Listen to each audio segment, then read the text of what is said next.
ରହି ଯାଇଥାଏ। ବହି ଥାର କଲମ ବାହାରେ ଏଇ କଥା। आज मेरी बेटी ने जिंदगी का पहला पाठ पढ़ा। आज मेरे बेटे ने दुनिया को नई रोशनी में देखा। अब मेरे ग्राम की गृहिणियों की जिंदगी चूल्हे तक सीमित नहीं रही। अब यहाँ मुस्कान ही नहीं, खेत भी लहलहाते हैं। यहाँ की मिट्टी में भी अब बहता पानी ठहर सा जाता है। पेड़ों को फूल ही नहीं, फलों की टोकरियाँ भी सजाती हैं। अनाज कोपले भी अब पूछती है इस खुशहाली का राज, पर बारिश की वो पहली बूंद ही समझ पाती है मेरा ये एहसास।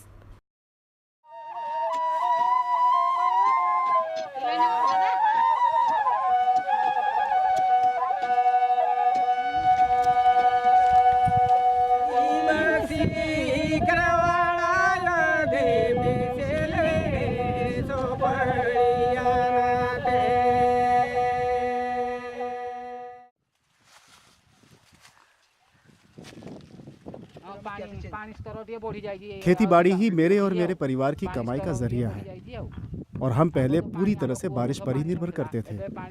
पर जब से ये नया प्रोजेक्ट हमारे गांव में आया है, हमारे लिए साल भर खेती करना मुमकिन हो गया है। ये माना जाता है कि वास्तविक तौर पर गांवों में मौजूद प्राकृतिक संसाधन वहां के निवासियों की अमानत होती है। यही कारण है कि किसी गांव में एक प्रोजेक्ट की सफलता स्वाभाविकतः वहां के लोगों तथा उनकी सहभागिता पर निर्भर होती है। आज देश भर में एनवायरनमेंट कंजर्वेशन की महत्ता को समझकर स्थानीय लोग रिसोर्सेज की मोबिलाइजेशन और मैनेजमेंट को अपने नियंत्रण में ला रहे हैं।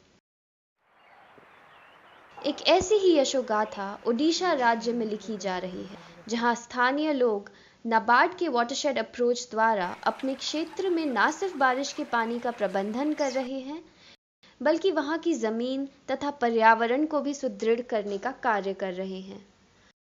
आखिर हुई कहां से इस कहानी की शुरुआत?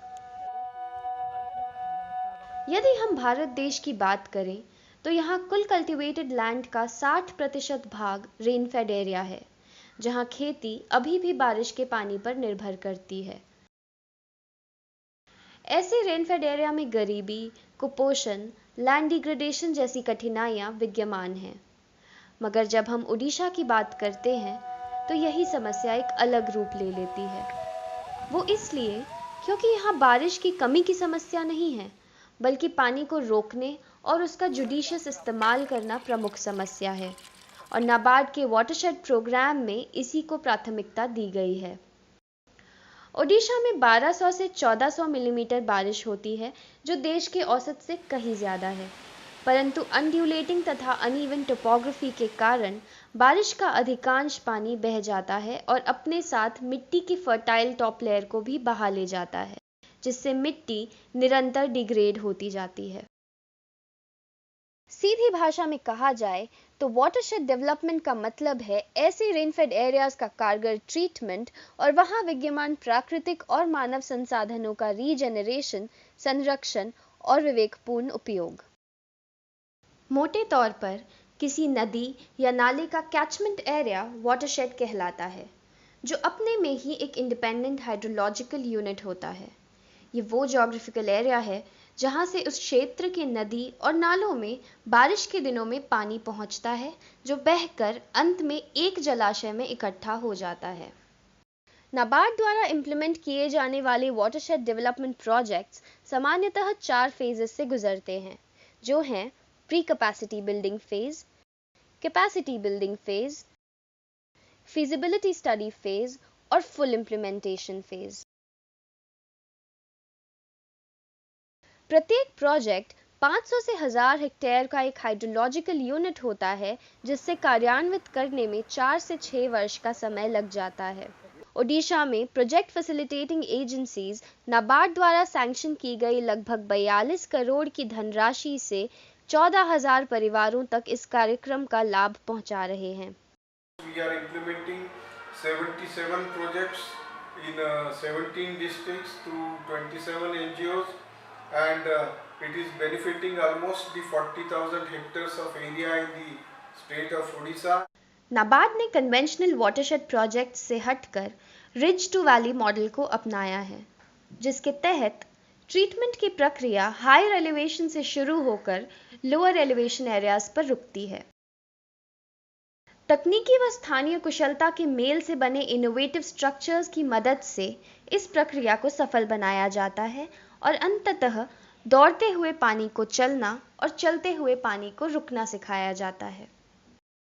नाबार्ड के वाटरशेड प्रोजेक्ट एरिया में पड़ने वाले प्रत्येक प्लॉट का ट्रीटमेंट प्लानिंग के अनुसार फिक्स्ड टाइमलाइन पर किया जाता है। लैंड, सॉइल और वाटर मैनेजमेंट की शुरुआत ड्रेनेज लाइन ट्रीटमेंट से की जाती है, जिसको कारगर बनाने के लिए वाटरशेड एरिया के ड्रेन्स, रिव्यूलेट्स, स्लोप्स आदि पर loose boulder structures, contour trenches, stone gully plug, gabion structures और चेक डैम्स बनाए जाते हैं, जो बारिश के बहते पानी की वेलोसिटी को नियंत्रित करते हैं। इनका कार्य होता है जगह जगह पर पानी और मिट्टी को कुछ मात्रा में रोक कर रखना, ताकि सॉइल इरोजन और वाटर रन ऑफ की समस्या घटे। परिणाम स्वरूप उस क्षेत्र का कुल ग्राउंड वाटर लेवल और वेजिटेशन कवर बढ़ता है। अंगुल जिले में ड्रम चेक डैम स्थानीय उपलब्ध मटेरियल्स जैसे वेस्ट ड्रम्स से बनाया गया है। इस वजह से वहां के लोगों को इस प्रोग्राम में भागीदारी लेने की प्रेरणा मिलती है। ये और ऐसे कई उदाहरण राज्य भर में देखने मिलते हैं। ड्रेनेज लाइन ट्रीटमेंट के अलावा वाटरशेड डेवलपमेंट को और प्रभावपूर्ण बनाने के लिए एरिया ट्रीटमेंट प्रणाली के तहत afforestation, dry land horticulture, pond construction आदि जैसे क्रियाकलाप किए जाते हैं तथा स्थानीय लोगों को जलावन और ऑल्टरनेट सोर्स ऑफ इनकम का जरिया भी उपलब्ध कराया जाता है, जिस वजह से आउट माइग्रेशन की समस्या भी घट गई है। प्रोजेक्ट प्रारंभ होने से पहले प्रत्येक एलिजिबल परिवार द्वारा 4 दिन का क्वालिफाइंग श्रमदान करना अनिवार्य है और इसके अतिरिक्त प्रोजेक्ट शुरू होने पर उन्हें अनस्किल्ड लेबर कॉस्ट का कम से कम 16% भाग श्रमदान के रूप में देना होता है। ये कहा जा सकता है कि इकोलॉजिकल बैलेंस बनाए रखना वाटरशेड डेवलपमेंट का सार है। इसी कारणवश ओडिशा के वाटरशेड प्रोजेक्ट्स के आसपास ड्राई लैंड हॉर्टिकल्चर के अंतर्गत मैंगो और ग्वावा तथा अफॉरेस्टेशन के अंतर्गत बैम्बू और फॉरेस्ट स्पीशीज का प्लांटेशन करवाया जाता है। बैम्बू एक ऐसी वनस्पति है जिससे लोगों को आजीविका का जरिया प्राप्त होता है व सॉइल इरोजन भी नियंत्रित किया जाता है। अब मिट्टी भी ठंडी रहती है और बाम्बू भी ऊंचा उग रहा है। इससे मिट्टी और पानी दोनों का बहाव कम हो गया है और ग्राउंड वाटर भी बढ़ गया है। एरिया ट्रीटमेंट के तहत अंगुल जिले में बैम्बू के कंट्रोल्ड प्लांटेशन से वाटर तथा सॉइल कंजर्वेशन में मदद हो रही है और साथ ही इससे बैम्बू प्रोडक्ट्स बनाकर लोगों के लिए इनकम जनरेशन का मार्ग भी खुल गया है। फिजिकल मेजर्स के साथ साथ नाबार्ड सस्टेनेबल एग्रीकल्चर प्रैक्टिसेस को बढ़ावा देता है। इसके अंतर्गत improved agricultural practices, off season vegetable cultivation, introduction of new crops, सिंचाई के लिए पानी का सही इस्तेमाल, ऐसे कई तत्व अपनाने पर जोर दिया जाता है। इस प्रकार वाटरशेड एरियाज में प्रारंभ से ही लोगों को अडेप्टेशन तथा मिटिगेशन टेक्निक्स के बारे में बताया जाता है ताकि वे क्लाइमेट चेंज के दुष्परिणाम से बच सकें। इसका एक विशिष्ट उदाहरण हम मयूरभंज जिले के उडला ब्लॉक में देख सकते हैं, जहां फरवरी के महीने में पैडी समर क्रॉप की खेती के लिए सिस्टम ऑफ राइस इंटेंसिफिकेशन यानी SRI पद्धति के अंतर्गत लाइन सोइंग की टेक्निक का इस्तेमाल किया जा रहा है। 8 महीने की अनावृष्टि के बावजूद सिंचाई के लिए पानी की उपलब्धता होने से यहाँ के किसान पैडी की फसल साल में 2 बार लगा पा रहे हैं। फरवरी महीने में भी ग्राउंड वाटर लेवल में बढ़ोतरी का अंदाजा वाटरशेड प्रोजेक्ट के इस कुएं से लगाया जा सकता है। अंगुल में किया जा रहा हाई डेंसिटी ग्वावा कल्टीवेशन और अरहर दाल की खेती सस्टेनेबल एग्रीकल्चरल प्रैक्टिस के कुछ और उत्तम उदाहरण हैं।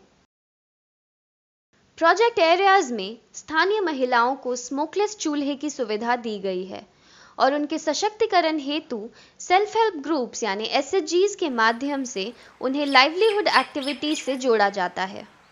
मिसाल के तौर पर कालाहांडी के वाटरशेड प्रोजेक्ट एरिया से जुड़ी एसएचजी महिलाएं लीज पर लिए गए खेतों में सामूहिक रूप से खेती और उससे जुड़े कार्यकलाप अपने बलबूते पर कर रही हैं। अपनी आजीविका चलाने के लिए एक तरफ महिलाएं पेपर प्लेट मेकिंग में जुटी हुई हैं, वहीं दूसरी ओर कुछ गट बैम्बू से अगरबत्ती स्टिक्स बना रहे हैं। इस प्रकार वाटरशेड डेवलपमेंट का प्रभाव महिलाओं और भूमिहीन लोगों तक ऑल्टरनेटिव लाइवलीहुड एक्टिविटीज के रूप में पहुंचाया जा रहा है। कोरापुट के आदिवासी गांवों में सोलार एनर्जी के आने से एक क्रांति सी आ गई है और यहाँ के सारे घर सोलार पैनल्स के मार्फत उज्ज्वलित हो गए हैं। ऐसे ही कई उपायों से वाटरशेड एरियाज में एफिशिएंट एनर्जी मैनेजमेंट की नींव रखी जा रही है।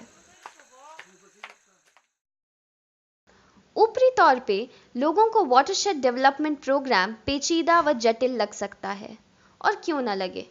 आखिर इसको अमल में लाने के लिए कई सारे मापदंड मौजूद हैं। इसे ध्यान में रखते हुए नाबार्ड ने अपने वाटरशेड डेवलपमेंट प्रोग्राम की रचना एक कम्युनिटी ड्रिवन प्रोजेक्ट के रूप में की। विभिन्न वाटरशेड विलेजेस को मिलाकर स्थानीय लोग इलेक्शन द्वारा या आपसी सहमति से विलेज वाटरशेड कमिटी यानी VWC का गठन करते हैं, जिसमें 30% स्थान महिलाओं के लिए आरक्षित किया गया है। ये कमिटी प्रोजेक्ट से संबंधित सारे निर्णय तथा उसके इम्प्लीमेंटेशन का ध्यान रखती है। साथ ही प्रोजेक्ट फैसिलिटेटिंग एजेंसी यानी PFA कमिटी को सलाह देती है तथा उसे सशक्त बनाती है। इस कार्यक्रम के अंतर्गत लोगों को बैंकिंग प्लान्स की जागरूकता भी दी जाती है और इन्हीं कारणों को ध्यान में रखकर नाबार्ड वाटरशेड प्रोजेक्ट के लिए ऐसे NGO को प्रोजेक्ट फैसिलिटेटिंग एजेंसी के रूप में चुनता है जिनकी स्थानीय उपस्थिति हो तथा जिन्हें इस प्रकार के काम का अनुभव हो। इस चरण पर किसी को ये लग सकता है कि आखिर प्रोजेक्ट इम्प्लीमेंटेशन के पश्चात क्या होता है और क्या ये मॉडल सस्टेनेबल है। इस प्रोग्राम का एक दिलचस्प पहलू है मेंटेनेंस फंड, जिसकी स्थापना नाबार्ड प्रत्येक वाटरशेड प्रोजेक्ट में करता है। इस फंड में जमा धनराशि की मदद से प्रोजेक्ट समाप्ति के बाद भी VWC स्थानीय लोगों के साथ मिलकर बनाए गए इंफ्रास्ट्रक्चर की देखरेख करता है। स्थानीय लोगों द्वारा किए गए 16% श्रमदान का आधा हिस्सा सुपरविजन के लिए इस्तेमाल होता है और आधा हिस्सा मेंटेनेंस फंड में डाल दिया जाता है। फंड को सुदृढ़ बनाए रखने के लिए प्रोजेक्ट एरिया के सभी हाउस होल्ड्स प्रतिवर्ष अनुदान करते हैं, जिसमें नाबार्ड भी प्रोजेक्ट के समय से खत्म होने पर योगदान देता है। तो यह हैरत की बात तो नहीं है कि पूरे प्रोजेक्ट की अधिकांश जिम्मेदारी स्थानीय लोगों के कंधों पर रहती है और अंततः ये उन्हीं की अमानत होती है।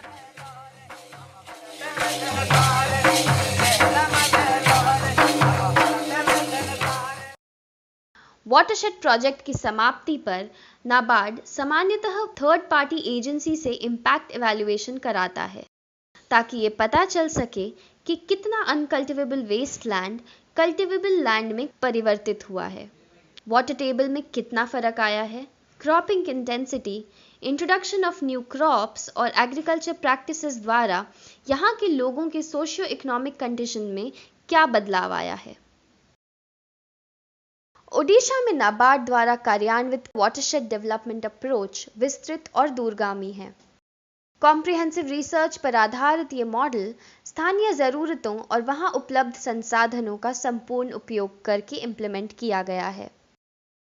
आज की तारीख में इस पहल से royal bank of Scotland, Jindal steel और टाटा ट्रस्ट जैसे कई इंस्टीट्यूशंस जुड़कर अपनी सहभागिता प्रदर्शित कर नया कीर्तिमान स्थापित कर रहे हैं। एनवायरनमेंट कंजर्वेशन और सस्टेनेबिलिटी की बढ़ती ज़रूरत को देखते हुए इस मॉडल को परिपक्व बनाना अनिवार्य है। इस उपक्रम को और व्यापक बनाने हेतु ये आवश्यक है कि और लोग व इंस्टीट्यूशंस इससे जुड़ें और सही मायने में एक हरित भारत की दिशा में कदम बढ़ाएं।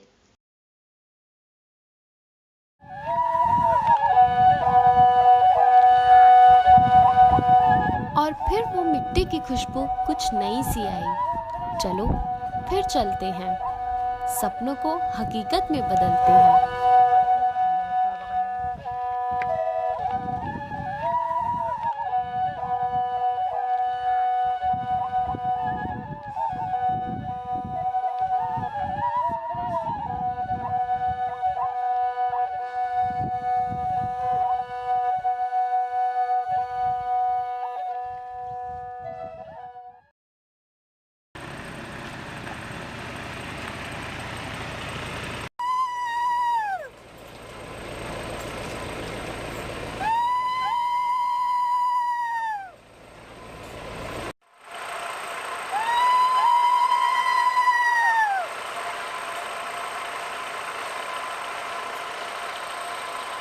उचित मूल्य आमे produce company Udanti produce company के ठीक मूल्य करे आमे बिक्री कर काम बे आशा एवं ग्राहकवासी को हमर एक बार मारली डायलॉग लोग माने सेठ सुल्तानी माने कम हिसाब रे क्रियादिका करी नियम तो आमे इने उदंती कंपनी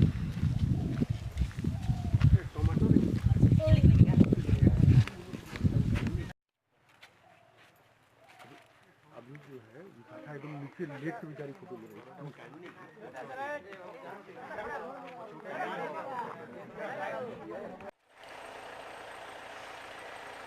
देखो देखो ये लड़कियां क्या कर रही है। से लाकर हम लोग बेचेंगे और कुछ ऐसा होता हम लोग प्लानिंग किए हैं तो पता है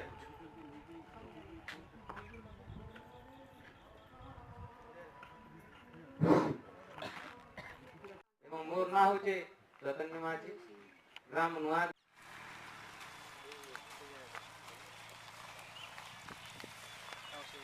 कलर असो